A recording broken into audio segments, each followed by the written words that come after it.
Very interesting topic and very important topic for examination and interview.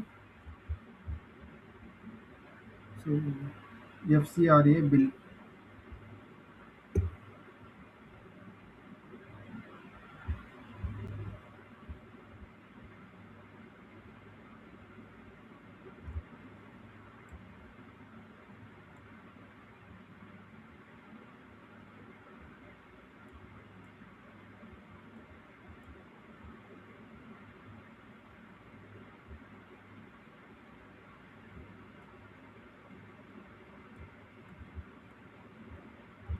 FCRA అంటే foreign contributions and regulations act లేదా foreign contribution regulation amendment bill. So this is the details. So in India, principal law is governing based on the about this FCRA. So who can receive foreign funding? First question: who can receive foreign funding? Who receive foreign funding? This is the primary question of FCRA. And another one: who can receive? Okay, another one: how by what process this foreign funding can be received?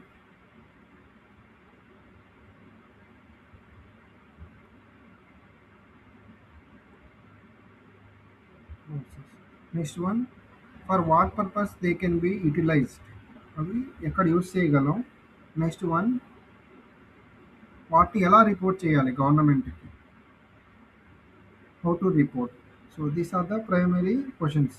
So FCRA అనేది ఏంటంటే ఒక foreign funding prohibit చేయడం కాదు, విదేశాల నుంచి వచ్చే డబ్బుని prohibit చేయడం కాదు. ఇదేంటంటే ఫారిన్ ఫండింగ్ అనేది ఒక రెగ్యులేషన్ అనమాట. అది కొన్ని యాక్టివిటీస్ మాత్రమే మనం యూస్ చేసుకోగలం.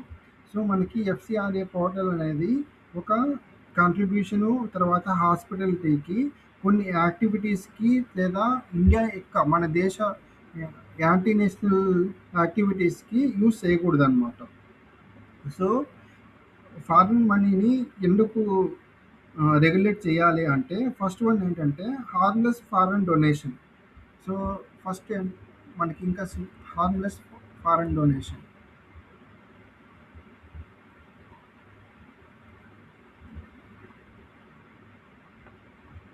మిషన్. సో ఫర్ ఎగ్జాంపుల్ మనకి జపాను 5 crores ఇచ్చింది అనుకోండి ఒక ఎన్జిఓకి, సో స్కూల్ని రన్ చేయడానికి. సో ఇందులో ఎలాంటి రాంగ్ లేదనమాట. కానీ ఏంటంటే ఈ ఫారిన్ ఫండింగ్ అనేది మనకి ఓన్లీ కొన్ని సర్టైన్ యాక్టివిటీస్కి మాత్రమే యూస్ చేయాలి. అందులో ఒకటి వచ్చి ఎడ్యుకేషన్, రెండు health care, and third one disaster relief, and fourth one scientific research, and fifth one we have environmental protection (EP), and sixth one we have humanitarian assistance.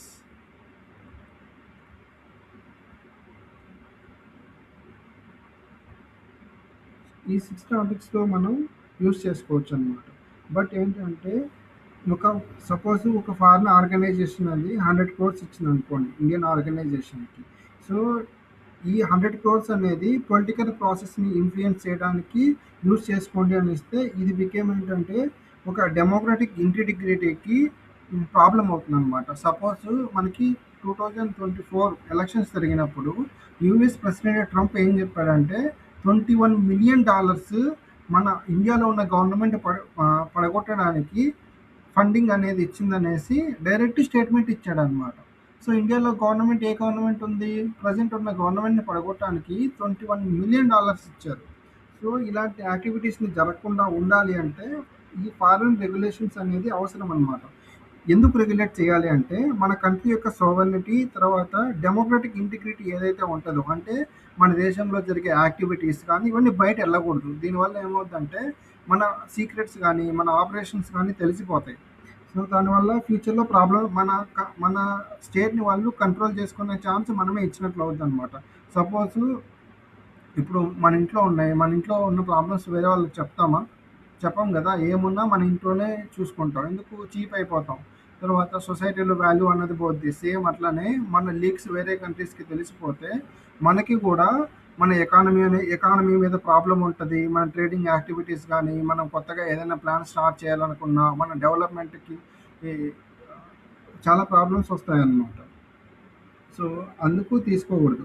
So, ఇంకా ఏంటంటే, ఈ foreign FCRA బిల్లులో మనకి political mobilisation అంటే, మన కంట్రీకి అగైనెస్ట్‌గా political mobilise చేయడానికి, లేదా కమ్యూనల్ టెన్షన్స్ పెరగడానికి మన యొక్క విదేశాంగ విధానం, foreign policy and public policy ఈ రెండిటి మీద ఇంపాక్ట్ ఉండకూడదనమాట. సో, సోషల్ కాన్ఫ్లిక్ట్స్ ఈ కాజెస్‌ని ఏది కూడా లీక్ అవ్వకుండా ఉండాలంటే, ఫారిన్ కంట్రిబ్యూషన్ అనేది మనం రెగ్యులేట్ చేస్తూ ఉండాలి. ఇది. నెక్స్ట్ ఏంటంటే, మనకి కాన్స్టిట్యూషనల్ ఫౌండేషన్‌లో ఆర్టికల్ 246 ఏం చెప్తదంటే, ఇది పార్లమెంట్‌కి ఎక్స్‌క్లూజివ్ లెజిస్లేటివ్ పవర్స్ ఇస్తది యూనియన్ లిస్ట్‌లకి. అందులో ఎంట్రీ 10 ఉంటదనమాట. యూనియన్ లిస్ట్‌లో ఎంట్రీ 10 ఏముంటదంటే, foreign affairs and matters bringing the union into relation with the foreign countries. So, ఈ ఏవైతే మనకి ఫారిన్ కంట్రీస్‌తో ఉన్న రిలేషన్స్ ఏవైతే ఉన్నాయో, వాటి యొక్క రైట్స్‌ని, కాంట్రిబ్యూషన్స్‌ని రెగ్యులేషన్ చేయాలని చెప్పి ఆర్టికల్ 246 చెప్తదనమాట. ఇందులో ఏంటంటే, ఈ ఎస్పెషల్లీ ఈ కాన్స్టిట్యూషనల్ రైట్స్‌లో ఎఫ్‌సిఆర్‌ఏ బిల్ దేనికి ఇన్వాల్వ్ అవుతుంది అంటే, ఒకటొచ్చి article 14 equality, next one article 19 clause G, article 91 clause 1 clause జీలో ఇదేంటంటే, ఒక ప్రొఫెషన్ లేదా బిజినెస్ రన్ చేసుకునే ఫ్రీడమ్ అనేది ఇస్తది. తర్వాత ఆర్టికల్ 21 మనకి రైట్ టు లైఫ్ అండ్ ప లైఫ్ అండ్ పర్సనల్ లిబర్టీ. తర్వాత article 25 freedom of religion and conscience. Next one article 26 management of the religious affairs. So, ఇదేంటంటే ఈ ఆర్టికల్స్‌కి లింక్ అయి ఉందనమాట మొత్తం ఈ ఎఫ్‌సిఆర్‌ఏ బిల్ అనేది. కానీ గవర్నమెంట్ ఏం చెప్తుందంటే, ఈ యాక్టివిటీస్‌లో కొన్ని ఇంటర్నేషనల్ ఫండింగ్ ద్వారా నేషనల్ సెక్యూరిటీకి థ్రెట్ ఉంది. తర్వాత సివిల్ సొసైటీలో సమ్ ఇల్లీగల్ యాక్టివిటీస్ అనేది జరుగుతున్నాయి. ఇల్లీగల్ యాక్టివిటీస్ అంటే, ఒకటి కన్వర్షన్స్, 2 కమ్యూనల్ వయలెన్స్, వేరే పీపుల్‌ని ఇన్‌ఫ్లుయెన్స్ చేయడం. ఈ 3 యాక్టివిటీస్ అన్నమాట. Next one. సో, ఈ ఈ ఎఫ్‌సిఆర్‌ఏ బిల్ అనేది కంప్లీట్‌గా దేనికి ఇంటరాక్ట్ అయ్యిందంటే, మీరు ఎగ్జామ్‌లో ఒకవేళ ఈ క్వెషన్ వస్తే just keep like this diagram. FCRA అని ఒక డయాగ్రామ్ వేసేసి, మనకి ఫస్ట్ వన్ వచ్చి national security and another one we have impact on civil society. Same ఇలానే డయాగ్రామ్ వేసుకోండి. తర్వాత ఫ్రీడమ్ ఆఫ్ అసోసియేషన్ మీద ఇంపాక్ట్ అనేది ఉంటదనమాట. Next one religion influence. Next one democracy, integrity and socialisation. So, వీటన్నిటి మీద ఇంపాక్ట్ ఉంటదనమాట. సో, వాటిని రెగ్యులేట్ చేయడానికి ఏంటంటే, ఎఫ్‌సిఆర్‌ఏ బిల్లు ఫస్ట్ మనకి 1976లో స్టార్ట్ అయింది. ఈ 1976లో ఒక ఏం చెప్పిందంటే, ఫారెన్ హాస్పిటాలిటీ అంటే ఇక్కడ మనకి ఏదైనా డబ్బు ఇవ్వాలనుకున్నప్పుడు ఏంటంటే, వేరే యొక్క కంట్రీ యొక్క సోషల్ డెమోక్రటిక్ రిపబ్లిక్ యొక్క ప్రొఫైల్‌ని డిస్ట్రాయ్ చేయకుండా ఉండాలనమాట.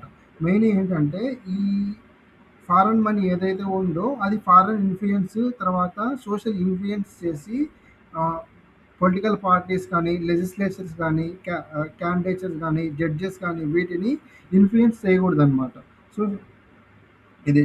తర్వాత దీన్ని మళ్ళీ ఏంటంటే 1984లో మళ్ళీ దీన్ని అమెండ్మెంట్ చేశారు. 1984లో అమెండ్మెంట్ చేసి, సో, ఇది మినిస్ట్రీ ఆఫ్ హోమ్ అఫైర్స్ కింద ఒక రిజిస్ట్రేషన్ ప్రాసెస్ అనేది పెట్టారు. సో, ఎన్‌జీఓస్ ఏవైతే మనకి ఫారెన్ ఫండింగ్ రిసీవ్ చేసుకోవాలో అవి ఖచ్చితంగా రిజిస్ట్రేషన్ చేసుకోవాలి. తర్వాత ఈ మనకి 3 ఉన్నాయన్నమాట. First judges, legislatures, news papers. So, వీళ్ళు ఎఫ్‌సిఆర్‌ఏ బిల్ ద్వారా ఫారెన్ మనీ తీసుకోకూడదని చెప్పి 2026 బిల్‌లో పొందుపరచడం జరిగింది. ఎందుకంటే, ఈ జడ్జెస్ అనేది ఏదైనా క్రిమినల్ కేసెస్‌లో ఇన్వాల్వ్ అయినప్పుడు ఏదైనా కేస్‌ని ఇంపాక్ట్ చేసే అవకాశం ఉంది. ఇది. తర్వాత లెజిస్లేచర్ అంటే ఎమ్మెల్యేస్, ఎంపీస్ ఫారెన్ నుంచి ఎఫ్సిఆర్ఏ ద్వారా డబ్బులు తీసుకోవడానికి లేదు. ఎందుకంటే ఎలక్షన్స్‌లో ఇంపాక్ట్ చేస్తారు. తర్వాత కమ్యూనల్ వైలెన్స్ ఓట్స్ కోసం కమ్యూనల్ వైలెన్స్ పెంచడం గానీ, ఇలాంటి ఛాన్సెస్ ఉన్నాయి. తర్వాత ఈ న్యూస్ పేపర్ ఏంటంటే మన ఒపీనియన్‌ని చేంజ్ చేస్తది. News paper is the fourth estate. మనకి సిస్టమ్‌లో 4 ఉన్నాయి. మెయిన్ 3 సిస్టమ్స్ ఉన్నాయి. ఒకటి లెజిస్లేచర్, 2 ఎగ్జిక్యూటివ్, 3 జ్యుడిషియల్.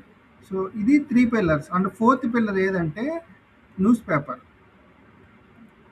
సో ఇది ఫోర్త్ ఎస్టేట్ అనమాట. సో ఈ ఈ మూడిటిని ఇంపాక్ట్ చేయగలిగే కెపాసిటీ న్యూస్ పేపర్‌కి ఉంది. ప్రజల యొక్క ఒపీనియన్‌ని చేంజ్ చేసేస్తది. నేను ఒక సింపుల్ ఎగ్జాంపుల్ చెప్తా.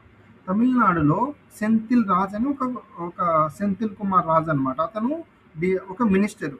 అతనికి కరప్షన్ ఇప్పుడు తను ఫుల్ కరప్టెడ్ అనమాట. ఒక కేసులో కరప్షన్ చేసి ఇరుక్కున్నారు. కానీ ఒక న్యూస్ పేపరు అతని గురించి రాయలేదు.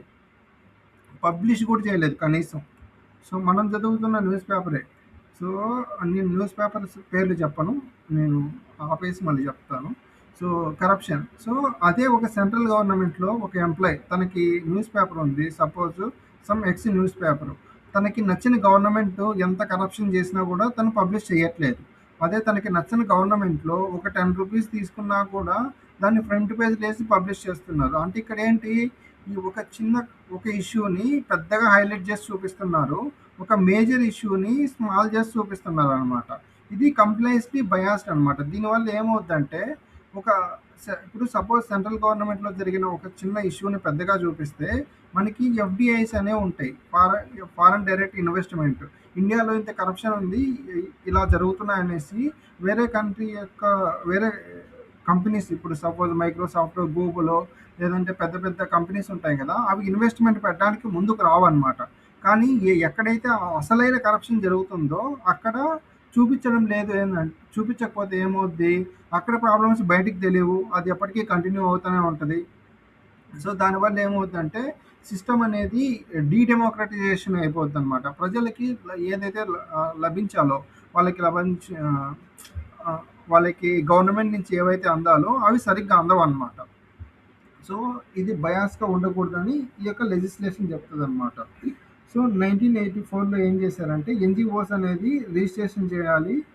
ఇలా చేశారు. మళ్ళీ దీన్ని మళ్ళీ 2 బిల్స్ ఉన్నాయి. 2006లోను, 2010లోను మళ్ళీ చేంజ్ చేశారు. సో ఎఫ్‌సిఆర్‌ఏ బిల్ 2010 ఏం చెప్తదంటే రాజ్యసభలో ఇంట్రొడ్యూస్ చేశారు. తర్వాత ఇది 2006లో ఇంట్రొడ్యూస్ చేసి 2010లో పాస్ అయిందనమాట. సో ఇందులో 1976కి తర్వాత 2010కి ఏం చేశారంటే ఎఫ్‌సిఆర్‌ఏ అనేది 5 ఇయర్స్‌కి ఒకసారి రెన్యూ చేసుకోవాలి. వన్స్ రెన్యూ చేసిన తర్వాత ఎన్‌జీఓస్ ఏవైతే ఉన్నాయో అవి రెన్యూ చేసుకోవాలి. సో వన్స్ ఈ ఆర్గనైజేషన్ అనేది రిజిస్టర్ అవ్వాలి అంటే ప్రియర్ పర్మిషన్ అనేది తీసుకోవాలన్నమాట. అందులో ఒకటేంటంటే ఈ ఫండ్స్ తెచ్చుకోవడానికి ఎఫ్‌సిఆర్‌ఏ రిజిస్ట్రేషన్ యాక్ట్ కింద రిజిస్ట్రేషన్ చేసుకోవాలి. నెక్స్ట్ పర్మిషన్ తీసుకోవాలి. అందులో ఈ పర్మిషన్‌లో ఏంటంటే ఎవరు డొనేట్ చేస్తున్నారు, స్పెసిఫిక్ డోనర్ గురించి మెన్షన్ చేయాలి. తర్వాత స్పెసిఫిక్ అమౌంట్ ఎంత, తర్వాత పర్పస్ ఇవి మెన్షన్ చేయాలని చెప్పి 2010 ఎఫ్‌సిఆర్‌ఏ యాక్ట్‌లో మెన్షన్ చేశారనమాట. తర్వాత ఆల్రెడీ చెప్పాను. ఎవరు ఈ ఫారెన్ కంట్రిబ్యూషన్ తీసుకోగలరు అంటే మనకి డిఫరెంట్ యాక్టివిటీస్‌కి. ఒకటి cultural. Next economic, religious and another one social, fifth one education. So ఈ 5 యాక్టివిటీస్‌కి కాంట్రిబ్యూషన్ ఇవ్వచ్చు అనమాట. సో అయితే ఇక్కడ ఏంటంటే ఇందులో ప్రొహిబిటెడ్ కేటగిరీస్ ఒకటేంటంటే లెజిస్లేటర్స్ ఎమ్మెల్యేస్ లేదా ఎంపీస్ ఈ యొక్క మనీని తీసుకోకూడదు. తర్వాత political parties, judges, government officials like మన ఐఏఎస్, ఐపీఎస్ కానీ లేదా పబ్లిక్‌లో సర్వ్ చేస్తున్న వీళ్ళు. తర్వాత media. So media in the sense news paper, media. వీళ్ళు ఫారిన్ కంట్రిబ్యూషన్స్ తీసుకోకూడదని చెప్తదనమాట. సో ఈ ఫారిన్ కాంట్రిబ్యూషన్ మెయిన్‌లీ ఎలా ఉండొచ్చు, ఏ ఫామ్‌లో ఉండొచ్చు అంటే మనకి ఒకటి మనీ లేదా కరెన్సీ, సో దీన్ని సెక్యూరిటీ, మనకి ఆల్రెడీ సెక్యూరిటీ బాండ్స్ రూపంలో ఉంటుంది. తర్వాత articles, and another one donations లేదా గ్రాంట్స్, డొనేషన్స్ రూపంలో ఇవ్వడం అనమాట. సో ఫర్ ఎగ్జాంపుల్ ఏంటంటే ఒక యూఎస్ చారిటబుల్ ఫౌండేషన్ అది 2 crore ఇచ్చిందంటే అది ఫారెన్ కాంట్రిబ్యూషన్ అనమాట. సో బట్ ఏంటంటే ఈ ఏదైతే మన ఫారెన్ కంట్రీస్ నుంచి వచ్చే ట్రాన్సాక్షన్ ప్రతి ఒక్కటి ఫారెన్ ఎఫ్సిఆర్ఏ కింద రావాల్సిన అవసరం లేదనమాట. ఫర్ ఎగ్జాంపుల్ నేను అమెరికాలో ఉన్నప్పుడు మా పేరెంట్స్కి మనీ పంపిస్తే అది ఫారెన్ కాంట్రిబ్యూషన్ అవ్వదన్నమాట. అదేంటంటే అది ఒక ఫైనాన్షియల్ ట్రాన్సాక్షన్, ఒక బిజినెస్ రిసిప్ట్ మాత్రమే ఇది. సో దీన్ని మళ్ళీ యాక్ట్లో ఏంటంటే 2020లో మళ్ళీ చేంజ్ చేశారు. అక్కడ ఏంటంటే ఏదైతే మనీ ఫారిన్ కంట్రిబ్యూషన్ నుంచి మనీ తీసుకొని రావాలో అది SBI, state bank of India Delhi branch అకౌంట్కి మాత్రమే రావాలని చెప్పి 2020లో తీసుకొచ్చారన్నమాట బిల్లు. సో ఎందుకు ఎఫ్సిఆర్ఏ ఎస్బీఐ బ్రాంచ్ అంటే, సో అది కూడా న్యూఢిల్లీలో, ఇది వచ్చి క్యాపిటల్ ఆఫ్ ఇండియా. తర్వాత మనకి వన్స్ ఏదైనా ఎన్జిఓ అనేది ఫారెన్ కంట్రిబ్యూషన్ ఒకసారి తీసుకున్నట్లయితే మళ్ళీ ఏంటంటే మళ్ళీ ట్రాన్స్ఫర్ ఒక ఎన్జిఓ నుంచి ఇంకో ఎన్జిఓకి ఫ్రీగా ట్రాన్స్ఫర్ చేయడానికి లేదన్నమాట. అదొకటి. తర్వాత ఈ అడ్మినిస్ట్రేటివ్ ఎక్స్పెండిచర్. సో మనకి ఈ 2020 బిల్ తర్వాత సో వన్స్ ఈ అడ్మినిస్ట్రేటివ్ యూజ్ చేయడానికి ఎన్జిఓస్ 50% యూజ్ చేసుకుంటే ఇప్పుడు దాన్ని 20% రెడ్యూస్ చేశారు. తర్వాత దాన్ని ఎవరు యూజ్ చేయగలరు, ఎవరు కీ పర్సన్స్ మాత్రమే అంటే office bearers and key persons మాత్రమే యూజ్ చేయగలరు అనమాట. తర్వాత ఇంకొకటి ఏంటంటే ఈ బ్రాంచ్లో వచ్చిన మనీ ఏదైతే ఉందో అది గవర్నమెంట్ అనేది వాటిని స్క్రూటినీ అంటే వాటిని పరిశీలించే కెపాసిటీ అనేది ఉంటుందన్నమాట. సో ఇందులో ఏంటంటే సుప్రీంకోర్టు ఒక కేసు ఉంది. ఆ సుప్రీంకోర్టు కేసు ఏంటంటే నోయల్ హార్పర్ కేసు అనేసి ఒక కేసు ఉంది. సో ఇన్ డీటెయిల్గా చదివాను నేను దీని గురించి.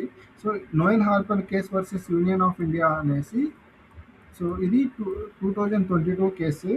సో ఎఫ్సిఆర్ఏ అమెండ్మెంట్స్ గురించి ఇందులో ఆర్టికల్ 14, 19, 21 ఛాలెంజ్ చేశారు. సో ఇందులో సుప్రీంకోర్టు అనేది ఏంటంటే వీళ్ళు ఏవైతే 20% సీలింగ్ అనేది ఏదైతే ఉందో దాన్ని ఎక్స్టెండ్ చేయాలని చెప్పి వీళ్ళు కేసు వేశారనమాట. కానీ సుప్రీంకోర్టు ఏం చెప్పిందంటే ఈ ఫారెన్ ఫండింగ్ తీసుకోవడం అనేది ఫండమెంటల్ రైట్ కాదు, సో దానికి రెగ్యులేషన్ అనేది అవసరం అని చెప్పి అక్కడ చెప్పిందనమాట.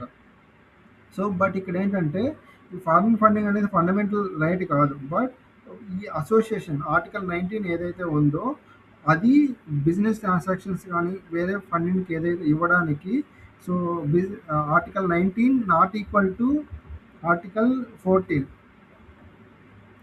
అన్నమాట. బిజినెస్ ఫామ్ చేసుకోవచ్చు కానీ ఇక్కడ ఫారెన్ ఫండింగ్ తీసుకోవడానికి రైట్ లేదన్నమాట. సో ఇది మళ్ళీ 2022లో రూల్స్ చేంజ్ చేశారు. అదేంటంటే యాన్యువల్ లిమిట్ ఫారెన్ కంట్రిబ్యూషన్స్ ఏవైతే ఉన్నాయో అవి ఇంక్రీజ్ చేశారు. అవి 1 lakh నుంచి 10 lakh ఇంక్రీజ్ చేశారు అనమాట. సో ఇది ఎందుకంటే ఏదైనా ఆర్డినరీ ఫ్యామిలీ ట్రాన్సాక్షన్స్ ఇప్పుడు ట్రాన్స్ఫర్ చేసుకోవాలంటే సో అవి మినిమం ఒకప్పుడు 1 lakh ఉండేది, ఇప్పుడు 10 lakh ద్వారా చేయొచ్చు అనమాట. సో ఇది 2022లో. మళ్ళీ ఇప్పుడు 2026లో ఎందుకు ఇది ట్రెండింగ్లో ఉందంటే లోక్సభలో 25 మార్చ్ 2026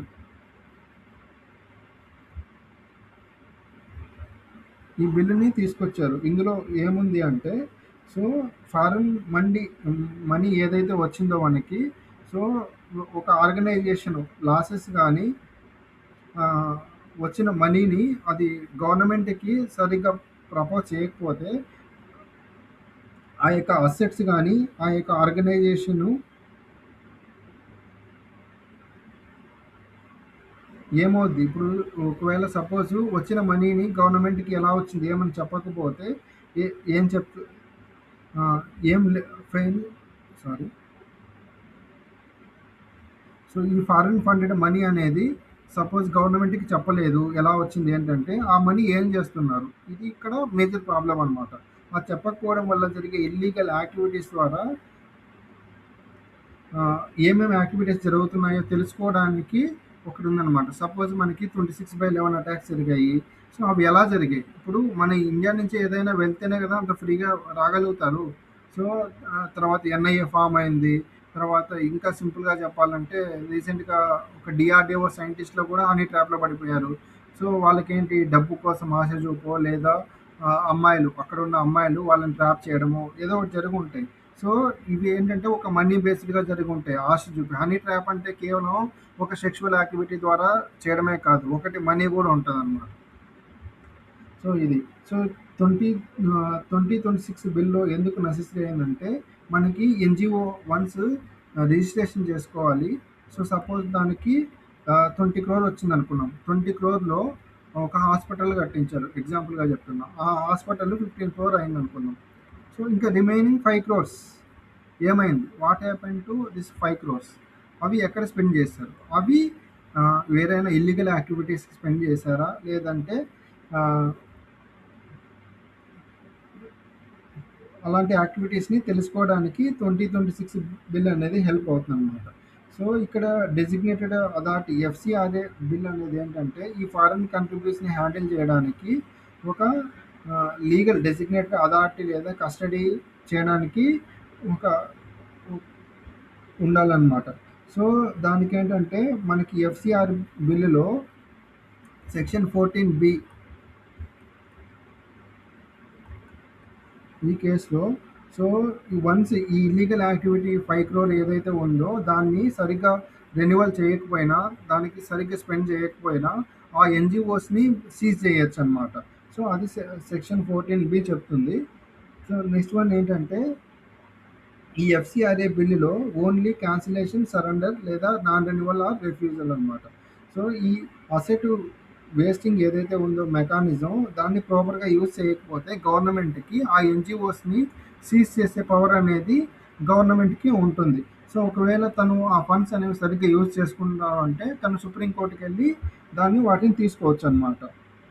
ఇది ఎఫ్‌సీఆర్‌ఏ యాక్ట్. సో, కంప్లీట్‌గా.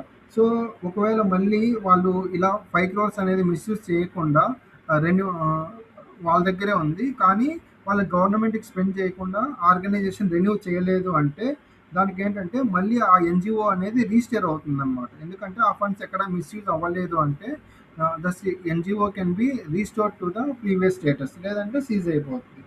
ఇది ఎఫ్‌సీఆర్‌ఏది.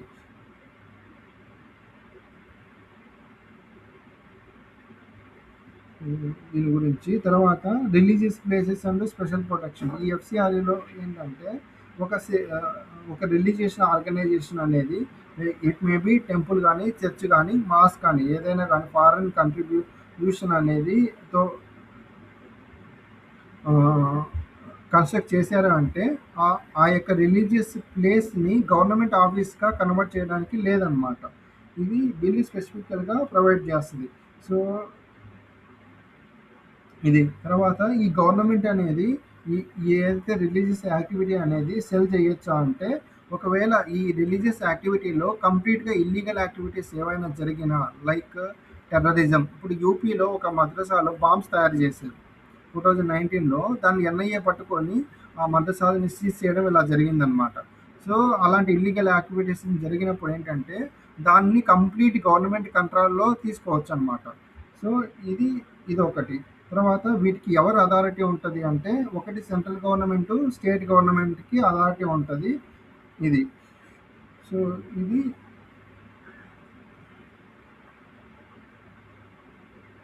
ఎఫ్‌సి ఇది ఎఫ్‌సీఆర్‌ఏ బిల్లు రిలీజియస్ ఇన్‌స్టిట్యూషన్స్ గురించి.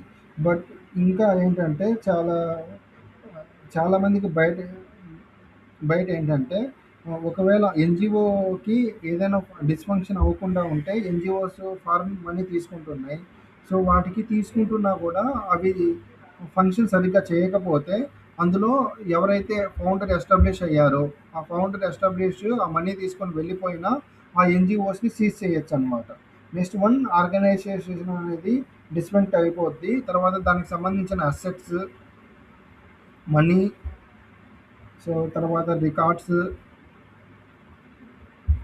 బ్యాంక్ అకౌంట్స్ ఇవన్నీ కూడా గవర్నమెంట్ కంట్రోల్‌లోకి వెళ్ళిపోతాయి.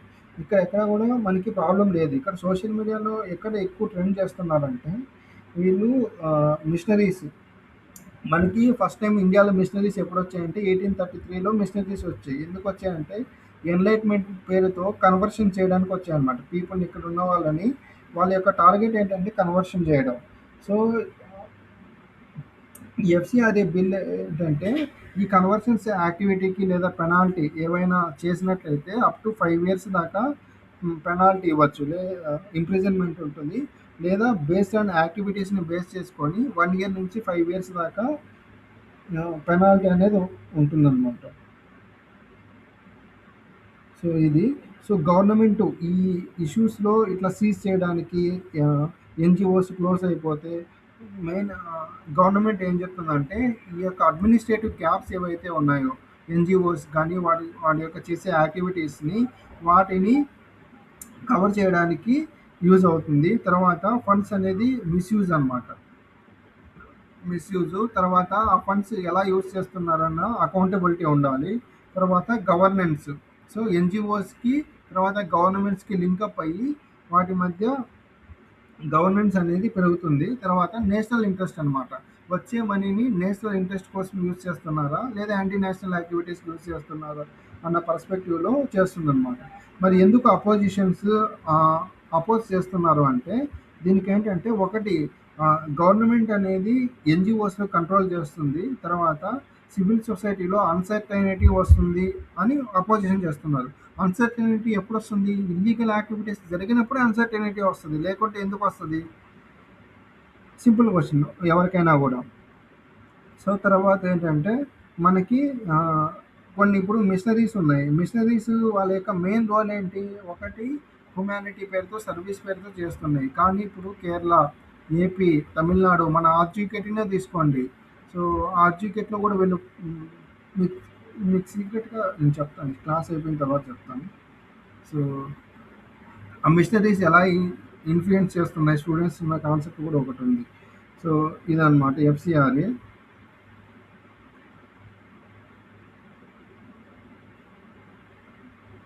మెయిన్ ఏంటంటే ఇల్లీగల్ యాక్టివిటీస్‌ని కంట్రోల్ చేయడానికి మాత్రమే ఈ ఎఫ్‌సిఆర్‌ఏ అనేది యూజ్ అవుతుందనమాట.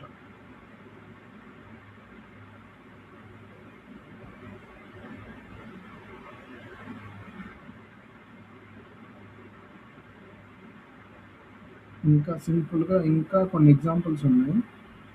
సో, ఒకవేళ ఎఫ్‌సిఆర్‌ఏ అనేది రిలీజియస్ ఇన్‌స్టిట్యూషన్స్‌ని బ్యాన్ చేస్తదా? అంటే నో. ఆన్సర్ వచ్చి నో. రిలీజియస్ ఇన్‌స్టిట్యూషన్స్‌ని ఎక్కడా కూడా బ్యాన్ చేయదు. రిలీజియస్ ఇన్‌స్టిట్యూషన్స్ యొక్క ఫారెన్ ప్రాఫిట్ ఏదైతే ఉంటుందో దాన్ని కూడా బ్యాన్ చేయదనమాట. సో, రిలీజియస్ పర్పస్‌గా తీసుకున్నప్పుడు ఏంటంటే దానికి మనం మినిస్ట్రీ ఆఫ్ హోమ్ అఫైర్స్ నుంచి పర్మిషన్ తీసుకోవాలి. పర్మిషన్ తీసుకొని ఆ రిలీజియస్ ఆర్గనైజేషన్ యొక్క యాక్టివిటీస్ ఏవైతే ఉంటాయో అవి చెప్పాలనమాట. ఒకటేంటంటే ప్లేసెస్ ఆఫ్ వర్షిప్ గురించి. అంటే వాళ్ళు చేసే యాక్టివిటీస్ గురించి, వాళ్ళ యొక్క బిలీఫ్ ఏదైతే ఉందో దాన్ని షూర్‌గా చేసుకోవచ్చు. తర్వాత వాళ్ళ యొక్క రిలీజియస్ యాక్టివిటీస్ ఉన్నాయి. సపోజ్ మద్రసాస్. సో, ఎగ్జాంపుల్ మద్రసాస్. వాటిని మెయింటైన్ చేసుకునే హక్కు అనేది కాన్స్టిట్యూషన్ ఇచ్చింది. కానీ అవి మిస్‌యూజ్ అవ్వకూడదు. ఫర్ ఎగ్జాంపుల్ నేను డైరెక్ట్‌గానే చెప్తున్నా. సో, యూపీలో ఒక మద్రసాలో బాంబ్స్ మేకింగ్. సో, ఇది అనేది ఇల్లీగల్ యాక్టివిటీ. సో, ఇవి చేయకూడదనమాట. ఈ ఫారెన్ ఫండింగ్. తర్వాత ఒకవేళ రిలీజియస్ పరంగా తీసుకుంటే ఆ పర్టిక్యులర్ కమ్యూనిటీ యొక్క పీపుల్ యొక్క వెల్‌ఫేర్‌కి అది ఉపయోగపడాలి.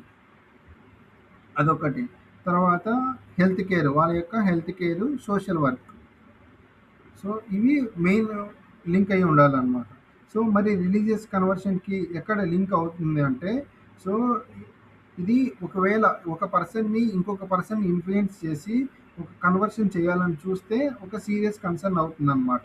సో, ఫోర్స్ గాని, డైరెక్ట్‌గా కోయర్షన్ చేయడం, లేదంటే ఇప్పుడు నేను కొన్ని చూసిన కేసెస్‌లో ఒక రిలీజియన్ అతను ఇంకొక పర్సన్‌ని మన ఇంట్లో ఫోటోస్ తీసేయమని చెప్పడం, బొట్టు పెట్టుకోవద్దని చెప్పడం, గాజులు తీసేయమని చెప్పడం, ఇవన్నీ ఏంటంటే ఫోర్స్డ్ కన్వర్షన్స్ అనమాట. సో, ఇలాంటి యాక్టివిటీస్ అనేది జరగదు. ఇలాంటి యాక్టివిటీస్ జరగకుండా ఉండాలి అంటే అవి వాళ్ళకి జరుగుతున్నాయి అంటే వాళ్ళకి బ్యాక్‌గ్రౌండ్ సపోర్ట్ ఉంది. ఎవరు కూడా ఈజీ కన్వర్ట్ అవ్వరు గదా! సో, ఎవరు కూడా మనీ లేకుండా మన ఊరల్లోకొచ్చి ఫోర్స్ కన్వర్షన్ అనేది చెయ్యరు. So, there is some background interest. So, ఇంకోటేంటంటే ఈ ఆటోమేటిక్‌గా కంప్లీట్‌గా బ్యాన్ అవుతుందా అంటే అవ్వదనమాట. రిలీజియస్ ఇన్‌స్టిట్యూషన్స్‌లో ఎప్పుడైతే ఇల్లీగల్ యాక్టివిటీస్ జరుగుతాయో అప్పుడు మాత్రమే ఈ బ్యాన్ అవుతాయన్నమాట. సో, ఇది